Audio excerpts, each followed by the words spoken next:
This week on Dak and Jew, we have the ultimate scone recipe for you, and it's our favorite. Dakota has been making it for a very long time, and I think when we lived together and she would make them, I would eat at least 3 before she got home.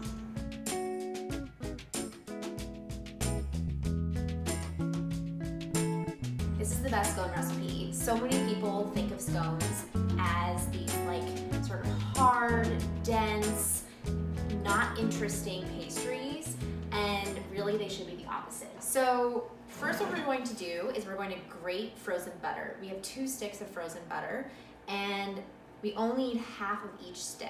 Score it and then rip the paper off. And the reason why we're using half of each stick, when it might seem obvious to you to just use a whole stick, is it would be impossible to grate all the way down to the very, very end and have it all be the same texture. You would grate your fingertips off. You might be wondering why we're using frozen butter. This recipe really requires the butter to be in small pieces, and what better way to get uniform small pieces than just to grate it.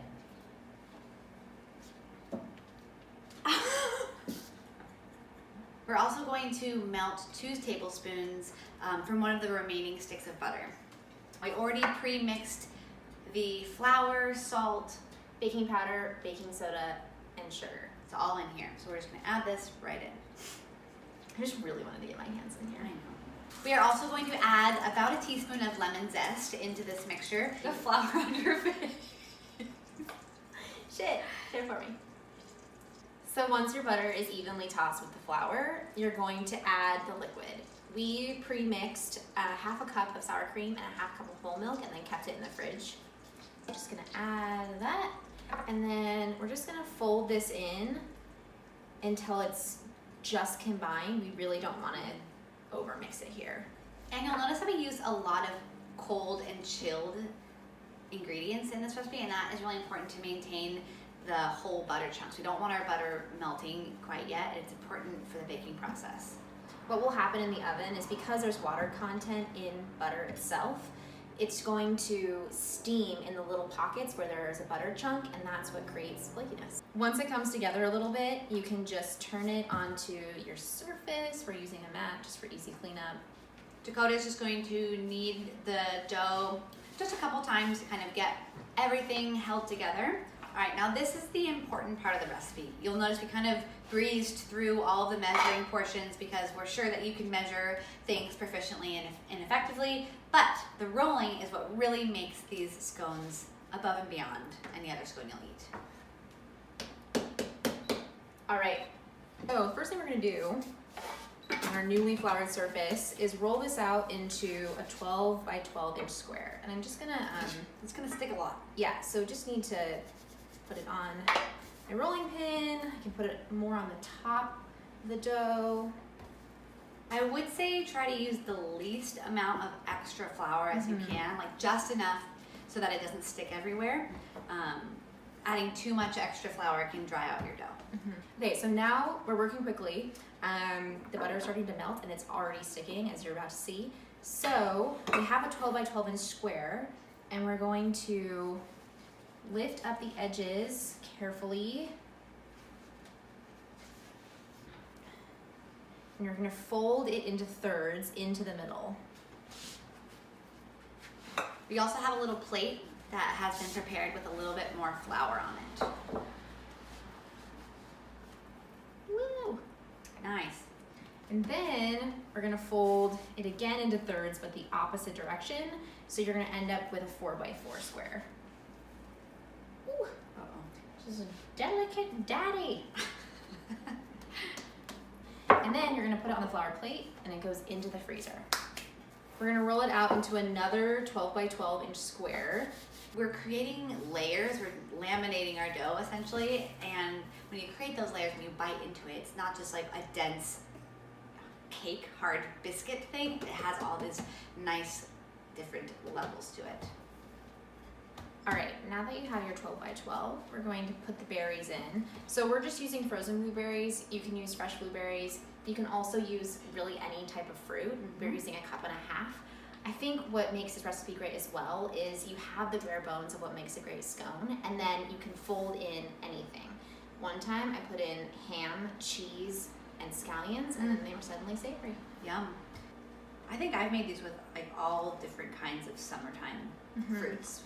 Raspberries, blackberries. I did peaches last summer. Oh. My grandma was like, this is the best one I've ever had, and I was like, Noted. so the reason that we are dutifully laying these down and spreading them out and pressing them lightly into the dough is because if we were just to stir these into the dough would just become purple. The blueberries are just gonna make it a very, like Julie's hand. That's what the dough would look like. Also, this is a way to ensure that you get a berry in every bite and they're not just gonna be in one place. So you roll them out all the way to the edges and then press them lightly so that they stay in their spot. Because then, Watch this move. this is when they need a spatula, and this is why you need to work quickly, because the warmer the dough gets, the more likely it is to stick to your surface, especially if you didn't flour it well. So I'm just gonna loosen it up a little, right, and then I'm gonna just start Rolling. rolling, Rolling. Rolling like a river. Oh yeah. That's a big Okay. log. I'm gonna flour it again, just because that was a little hairy. One time I made these on a counter that was above the dishwasher while it was running, and it was a disaster. She cried. Okay, seam side down, and then we're just gonna pinch the edges, kind of flatten them a little bit, and then we're gonna pat this into a 12 by 4 rectangular thing. My side, your side. Then we're gonna flour a chef's knife. Oops. And then you're just gonna score it in half first, and then in half again, so it's in quarters. And then you can go ahead and commit. And once you have your squares, you're gonna go diagonally, so you're making triangles. I like this one. The one on the end is always kind of weird. Yeah. Take a baking sheet and use parchment, or we have a Silipat.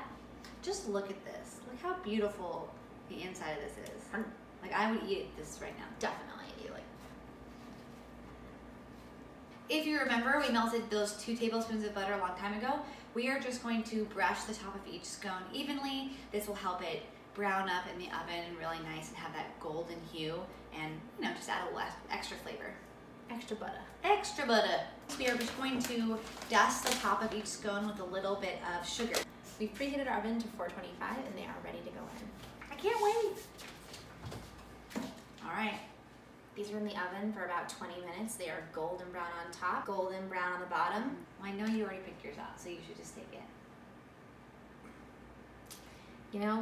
I'm gonna go for an underdog, and I'm gonna do this one. Okay, so I was thinking this one because I think there's a lot of blueberries in the middle that you can't see. That one looks like a big daddy load, and this one is a little bit like skinnier and has this like crunchy, like, I'm all about the crunchy. I'm also interested in this one. Yeah. Oh my god.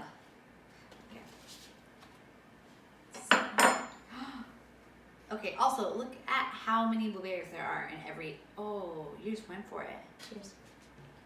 Oh. I think my favorite part about these is when you bite through the top and you kind of crunch through it, and then you get these crystals of sugar that crunch between your teeth, and then you pop into a hot blueberry.